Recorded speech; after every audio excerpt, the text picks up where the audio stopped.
अब किर हमके प्रधानी जीत जाए ठीक है ना। हाँ। ओकरे बाद तू जोन जोन कहबू तोन तोन गुड़िया गहना साड़ी जोन कहबू सब खरीद दे। चुपचाप रह।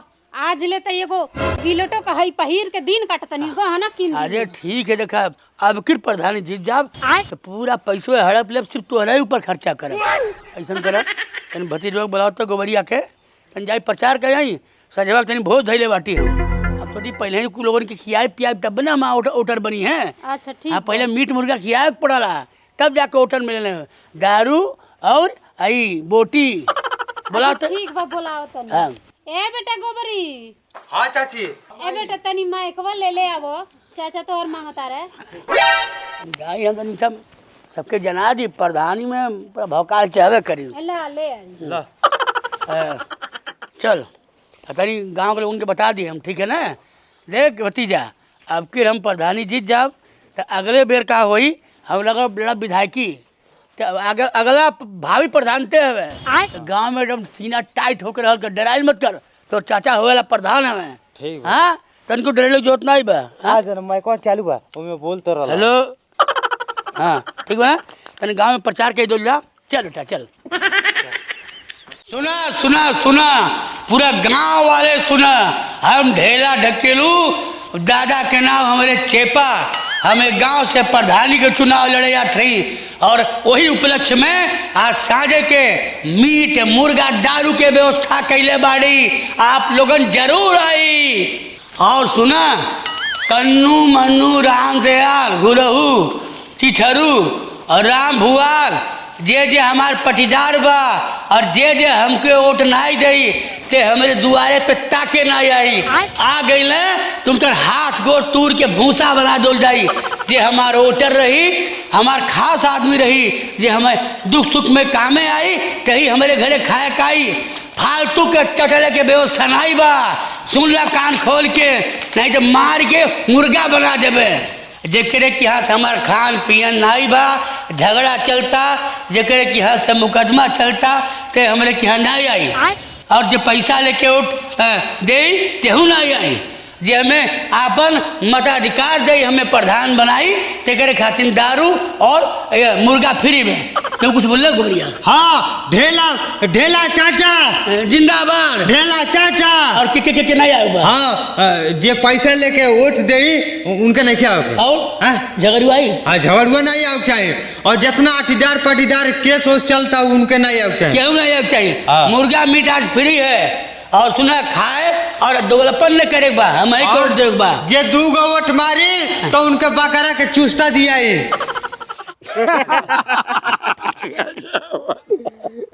तुम्हारा ना हाँ तो क्या बुला लिए थोड़ा थे। हाँ बढ़ल बा दान ताते हाँ अब धलवा ना पर धानी लड़ता थी बार बड़ा बड़ा बोल जा और गोदा का कितना पानी है गाड़ खाए किलनी और दुआरे हारे कीर्तन। अरे सरवा के पास खाए के भूजा तक नहीं बा और चल बा प्रधानी लड़े। अरे ते दांत बाते सरवा बड़ा अताल में तलाला। हाँ अरे जान हुआ वो हमरा लड़का से भी लड़ गई है। हाँ बहुत आजकल गर्मी हो गई बा वो तो वह बात हो गई कि चाय से ज्यादा केतली गरम बा। ये चुप रहा हौ देखा गोबरिया आवता ढेलवा भतीजा।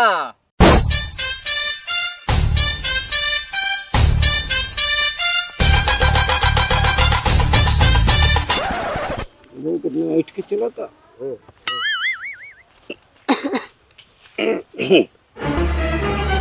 कौन खोखला सरे हाँ ए चुम्मा लाला औकात में रह नहीं तो तुरंत खेला बेला हो जाएगा। अभी प्रधानी जितला नहीं तो हर ढेला बाबा अब्बा से तू ऐसा बतियावत बाटा। तुम चिंतित नहीं हो मैं कौन हूँ ढेला प्रधान के सगे भतीजा गोबरी गणुआ। अगर प्रधानी जीत गई ना तो कपड़ा पे चढ़ के छू ले मुँह तो दूंगी गबनू नहा लोगी। औकात में रहो सभी लोग। समझी क्या बुझी चलो औकात में रहो। जैसे बात है ततना अतलते दात बा अरे बाप बेटे तीना, अब बेटी का नाम कैटरीना। अब बस यही हाल बात, जितने के बाद क्या करी है सब। अरे चाचा हो है प्रधान, अब तो हम ना डेराइब हो। A double double double double, A double छोटी वाली तो के टांग ले जाइम हो। ए पियर की सड़िया वाली तो के टांग ले जाइम हो। I love you. कौन घर कह रहे? तोरा डर नहीं लागत बा? तुम चिंतित नहीं हो, ढेला ढकेलू के भतीजा गोबरी गणुआ। अच्छा, अपने आदत से लगत है एकदम भड़ुआ। अरे थोड़ा थोड़ा तो भड़ुआ ही है। अच्छा, जाके पूरा गांव में बताए, देखी थे आपकी कैसे तो चाचा ढेला ढकेलू जीती हैं। ए, अगले बार हम भी प्रधान होंगे। चुप, प्रधान होंगे।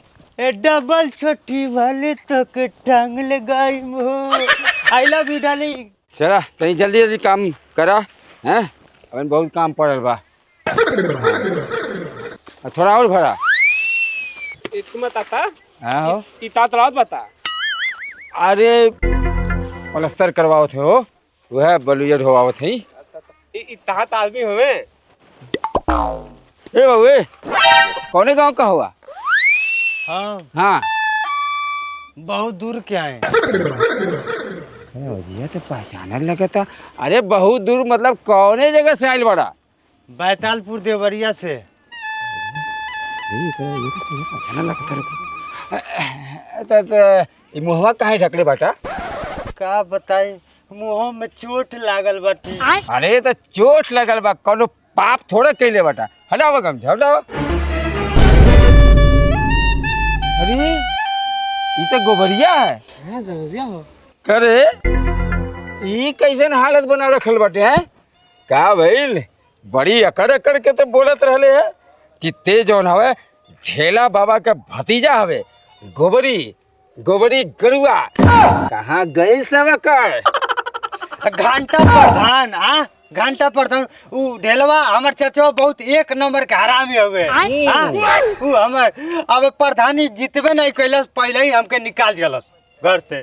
साला प्रधानी जीत जाए तो हमके गोली मारवा दे।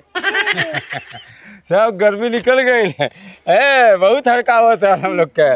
बेटा हमेशा औकात में रहल जाला, आज के बाद अपन औकात मत भूलिया। चल काम कर, 24 आए ना 26 बने और तूबे बन के चल देना।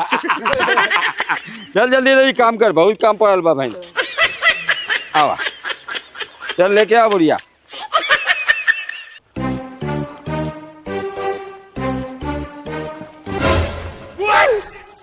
अरे गोबरिया का रे का हो? हाँ। अरे बाबू चाचा वाला मंत्र रहा, चाचा छोड़ देना तब तारा कर नहीं खे गइल बे। अब इन पावर बा तुरंत मर्डर हो जाए। अबे जानती नहीं तुम? भुलाई नहीं बानी अबे। रुक 1 मिनट रुक बाबूजी। हाँ। ए बाबूजी देखा भला। गोबरिया करता फिर देखबा है के? करे देखा तो और लड़का हमसे अधूरा था है तो। करे मजूरी और आकर इतना है। पिछली बार हमारे लेकर काहे मले रहे? हाँ मारम का कहले बा तू? मर बे। का करबा हो?